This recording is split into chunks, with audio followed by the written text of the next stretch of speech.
तो सभी लोगों को मेरे चैनल एडुसुप में स्वागत है। आज हम breathing and exchange of gases को ही कंटिन्यू करने जा रहे हैं। इसके पहले वाले लेक्चर में हमने पूरा रेस्पिरेशन के अलग अलग पार्ट्स को डिस्कस कर लिया था। इस पूरे डायग्राम में समझ लिया था कि कौन सा कंडक्टिंग पार्ट है, कौन सा रेस्पिरेटरी पार्ट है। तो पूरी चीज़ को हमने जान ली थी और अलग अलग रेस्पिरेटरी ऑर्गन्स के बारे में डिस्कशन कर लिया था। तो आज हम इंसानों में उसका मैकेनिज़्म पढ़ने जा रहे हैं, क्योंकि हमने स्ट्रक्चर तो पूरा पढ़ लिया। अब मैकेनिज़्म ऑफ ब्रीदिंग को डिस्कस करने जा रहे हैं। तो मैकेनिज़्म ऑफ ब्रीदिंग में हम दो ही मेन चीज़ पढ़ते हैं। पहला है इंस्पिरेशन और दूसरा है एक्सपायरेशन। तो नाम से आपको क्लियर हो गया। इंस्पिरेशन मतलब एयर को अंदर लेना और एक्सपिरेशन मतलब एयर को आउट करना। तो सबसे पहले हम इंस्पिरेशन के बारे में पढ़ेंगे। तो हेडिंग हमारा क्या होगा? पहला इंस्पिरेशन। तो इंस्पिरेशन जान ही लिया है आपने कि सांस को अंदर लेना। तो अभी आप पहले एक प्रेशर के बारे में समझ लीजिए। तो हम एक डायग्राम वापस ले लेते हैं। तो ये डायग्राम है, ये इंस्पिरेशन का डायग्राम है जो आप समझ जाएंगे। मैं पहले आपको कुछ प्रेशर के बारे में बताना चाह रहा हूँ। तो इंस्पिरेशन का ये डायग्राम है। तो सबसे पहले आप जान लीजिए, ये समझ लीजिए बॉडी है, ये तो अंदर का स्ट्रक्चर है। तो ये जो है मुंह इधर होगा, तो ये आउटसाइड एयर है, आउटसाइड एयर। और ये है इनसाइड एयर जो लंग्स में है। तो आउटसाइड एयर और इनसाइड एयर का अपना एक प्रेशर होगा। तो इसका प्रेशर जो होगा उसको हम P1 समझ लेंगे और इनसाइड एयर का प्रेशर को P2 समझ लेंगे। तो दोनों अगर हम समझ ले, इसको एक मेम्ब्रेन जैसा समझ ले, तो दो तरफ अलग अलग कंसंट्रेशन में चीज़ें हैं, मतलब प्रेशर के कंसंट्रेशन में। तो यहाँ क्या होगा, एक कंसंट्रेशन ग्रेडियंट हो जाता है पैदा। तो इधर क्या होगा, एक फॉर्म होगा, इसमें होगा प्रेशर ग्रेडियंट। दोनों प्रेशर अलग अलग है, तो प्रेशर ग्रेडियंट्स यहाँ मौजूद होगा। तो एक में ज़्यादा प्रेशर होगा, एक में कम। तो नेचुरल टेंडेंसी क्या होती है? High concentration to low concentration. तो चीज़ें ऐसे ही मूव करती है जनरली, हाई कंसंट्रेशन से लो कंसंट्रेशन। तो अब इसमें एक दो केस बन सकते हैं। अगर हमारा P1 ग्रेटर देन P2 हो जाए, इसको थोड़ा इस तरफ लिख देता हूँ। और एक केस क्या बन सकता है? P1 लेस देन P2 बन जाए। P1 क्या है? आउटसाइड एयर का प्रेशर। P2 क्या है? इनसाइड एयर का प्रेशर। तो आउटसाइड एयर का प्रेशर अगर हमारे लंग्स से ज़्यादा है तो टेंडेंसी क्या होगी? आउटसाइड एयर से हवा अंदर की तरफ आने की टेंडेंसी होगी। तो तब क्या होगा? एयर हमारा इनसाइड आएगा। तो तब हमारा क्या होगा? इंस्पिरेशन कहलाएगा वो। लेकिन जब हमारा अंदर का प्रेशर बाहर के प्रेशर से ज़्यादा हो, तो यहाँ का अगर प्रेशर बहुत ज़्यादा हो तो यहाँ से एयर बाहर निकलना चाहेगा, तो उस प्रोसेस को हम बोलेंगे, इसमें एयर आउट हो जाता है, जिसको हम एक्सपीरेशन कहते हैं। तो आप बेसिकली ये कॉन्सेप्ट समझ गए कि एयर अंदर बाहर होने का कारण क्या है? इसका एयर प्रेशर का ग्रेडियंट। यहाँ अगर कम एयर प्रेशर हो तो बाहर का एयर इधर आने की कोशिश करेगा, और लेकिन अगर इधर का प्रेशर ज़्यादा हो तो यहाँ से एयर बाहर जाने की कोशिश करेगा। अब मेन जो मैकेनिज़्म ऑफ ब्रीदिंग है उसमें हम क्या डिस्कस करेंगे, ये अंदर वाले प्रेशर को चेंज कैसे किया जाता है। आउटसाइड का एयर का तो प्रेशर हमेशा सेम रहेगा, आपने पढ़ा ही होगा। तो हमें क्या करना पड़ेगा? अंदर के वाले को ही चेंज करना पड़ेगा। तो चेंज ऐसे करेंगे कि जब हमें सांस लेना हो तो प्रेशर कमा देंगे, और सांस अगर बाहर निकालना है तो प्रेशर बढ़ा देंगे। तो आप फिज़िक्स और केमिस्ट्री में एक लॉ पढ़ते हैं, बॉयल्स लॉ। तो बॉयल्स लॉ क्या कहता है आपको? बॉयल्स लॉ क्या कहता है? Pressure multiplied by volume constant है, तो pressure inversely proportional to volume हो जाएगा। तो अब हम ये जानते हैं कि हमें अगर अंदर का प्रेशर, पहले इंस्पिरेशन की बात कर रहे हैं, तो इंस्पिरेशन में हमने क्या पढ़ा?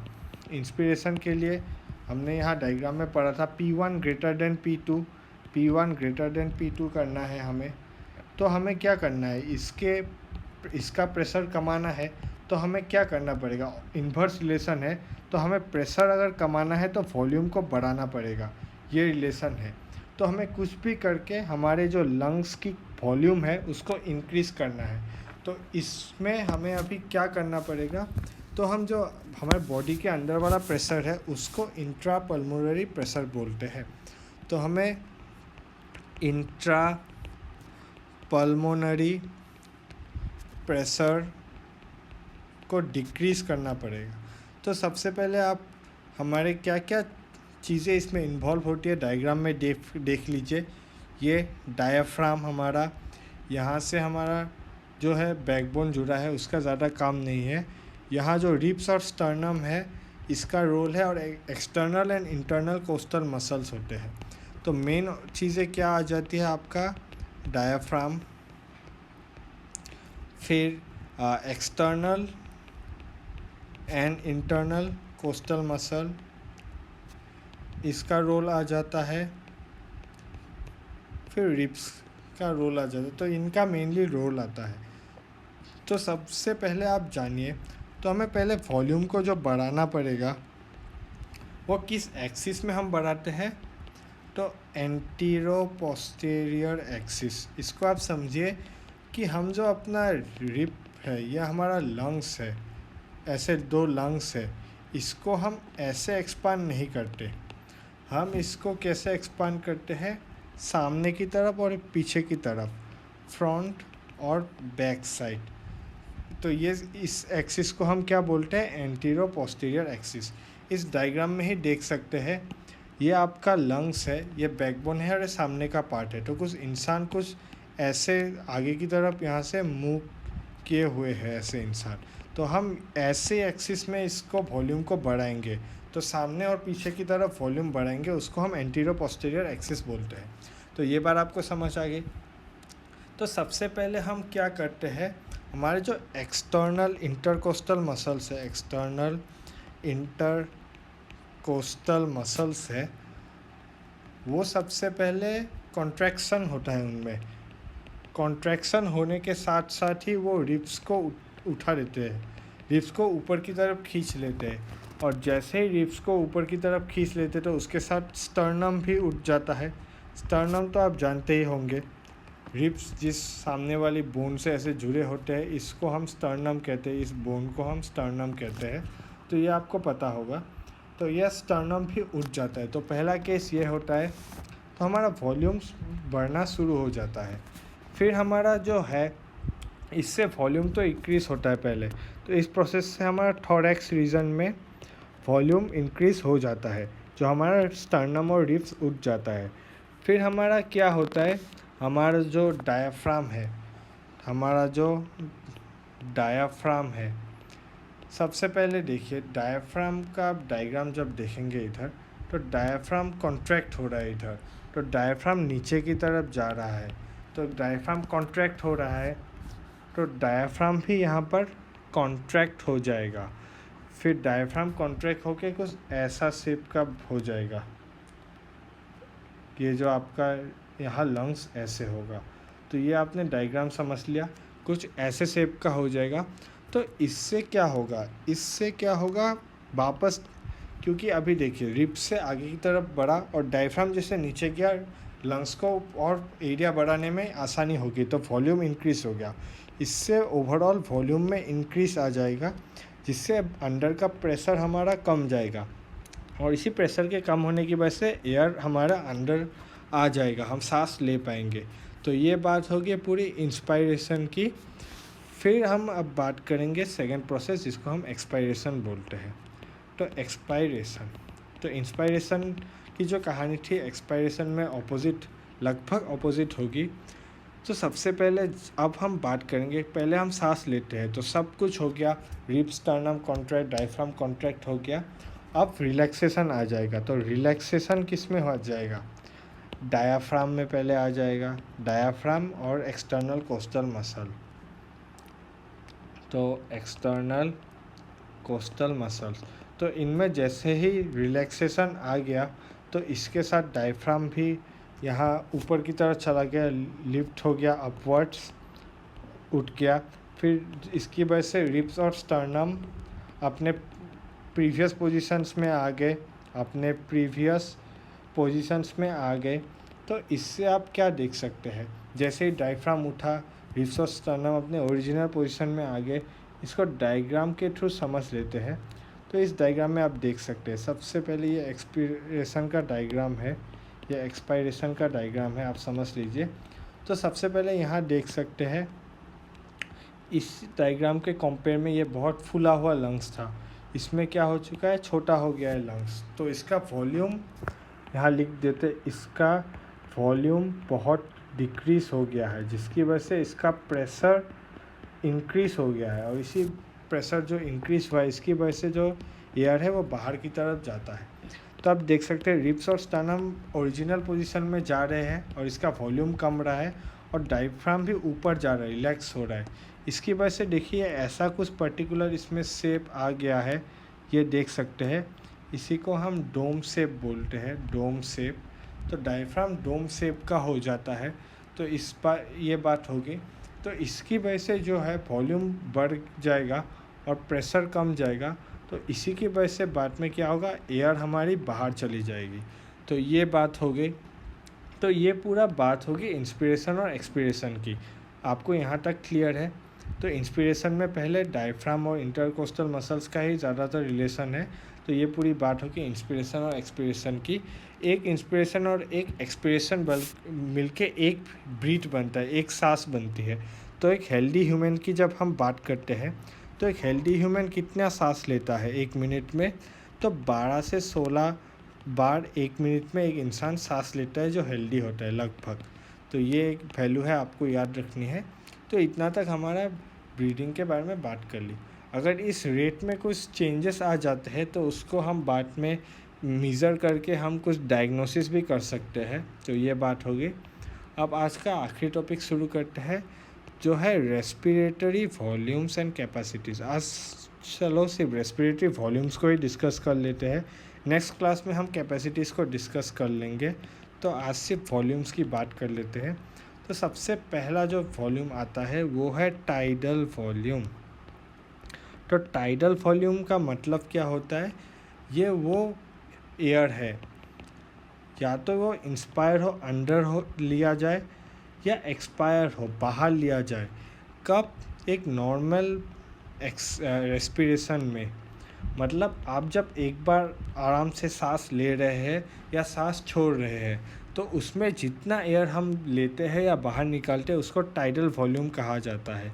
ये लगभग 500 ml पर ब्रीथ, एक सांस में 500 ml होता है। तो हम अब क्या बात किए थे, 12 से 16 बार हम एक मिनट में सांस लेते हैं।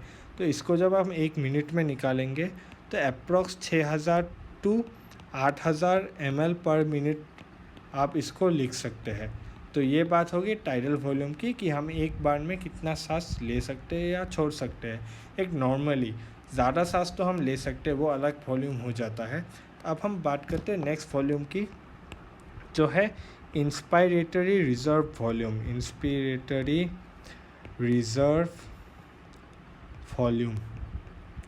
अब ये इंस्पिरेटरी रिजर्व वॉल्यूम को IRV लिखा जाता है शॉर्ट फॉर्म में, टाइडल वॉल्यूम को TV लिखा जाता है। तो इंस्पिरेटरी रिजर्व वॉल्यूम क्या है? ये वो एयर है जो हम एडिशनली सांस ले सकते हैं। एडिशनली, क्योंकि नाम में ही लिखा है इंस्पायरेटरी मतलब अंदर लेना। जो एडिशनल एयर है जो हम इंस्पायर कर सकते हैं। कैसे? फोर्सफुली हम जब जितना एयर हम एक्स्ट्रा ले सकते हैं हमारे लंग्स तक, तो उसको इंस्पिरेटरी रिजर्व वॉल्यूम कहा जाता है। हम नॉर्मल सांस में जितना लेते हैं उससे भी ज़्यादा जितना सांस खींच सकते हैं उसको कहते हैं इंस्पिरेटरी रिजर्व वॉल्यूम। ये 2500 से 3000 ml तक आ जाता है, ये इंस्पिरेटरी रिजर्व वॉल्यूम। तो ये बात होगी। फिर और एक आता है जिसको हम बोलते हैं expiratory reserve volume. Expiratory reserve volume. तो ये क्या है? वो क्या था? एक्स्ट्रा एयर जो हम अंदर ले सकते हैं। तो ये हम क्या बोल सकते हैं? इसको बोल सकते हैं एडिशनल एयर जो हम एक्सपायर कर सकते हैं। कैसे? फोर्सफुली, जोर लगा के हम जितनी सांस बाहर ले सकते हैं। जैसे हमने नॉर्मल सांस ली, फिर हम कुछ लिमिटेड सांस ही छोड़ते हैं, लेकिन आप कोशिश करके जितना सांस हो सके उसको अगर आप निकाल दे तो उसको एक्सपिरेटरी रिजर्व वॉल्यूम कहते हैं। इसको ERV शॉर्ट फॉर्म में कहा जाता है। इसका मेज़रमेंट कितना होता है, यह है 1000 से लेके 1100 ml तक इसका वैल्यू होता है। फिर लास्ट वॉल्यूम की हम बात करेंगे तो उसको रेसिडुअल वॉल्यूम कहा जाता है। आप नाम से ही समझ गए, रेसिडुअल वॉल्यूम मतलब बचा कुचा वॉल्यूम, तो इसको RV शॉर्ट फॉर्म में कहा जाता है। तो ये क्या है, वॉल्यूम है उस एयर का जो हमारे लंग्स में रह जाता है, लंग्स में रिमेन हो जाता है, भले ही हम फोर्सफुल एक्सपीरेशन कर ले। फोर्सफुल एक्सपीरेशन मतलब हम फोर्सफुल एक्सपीरेशन को हम कह सकते हैं तो फोर्सफुल एक्सपायरेशन। तो हम अगर ये करें, एक्सपायरेटरी रिजर्व वॉल्यूम को भी निकाल दें, फिर जो एयर हमारे लंग्स में फिर भी बच जाएगी, क्योंकि आपको पता है कि एयर से प्रेशर लगता है। तो जब हमारे लंग्स में थोड़ी एयर रहेगी तभी वो प्रेशर लगा के लंग्स को फुला रखेगी।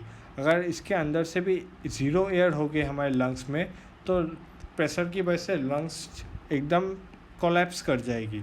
तो इसलिए हमारे लंग्स में थोड़ा एयर रह ही जाता है, उसको रेजिडुअल वॉल्यूम कहा जाता है। इसका वैल्यू लगभग होता है 1100 से 1200 ml। तो इसका वॉल्यूम कितना होता है, 1100 से 1200 ml। तो यहाँ पर हमने ख़त्म कर दिया हमारे रेस्पिरेटरी वॉल्यूम्स को। तो आज के लेक्चर में इतना ही। कल हम रेस्पिरेटरी कैपेसिटीज़ को डिस्कस करेंगे, फिर एक्सचेंज ऑफ गैसेस को डिस्कस करेंगे, फिर थोड़ा बहुत ट्रांसपोर्ट ऑफ गैसेस को डिस्कस कर लिया जाएगा। तो मुझे होप करता हूँ आज के लेक्चर को आप सभी ने अच्छे से समझा होगा।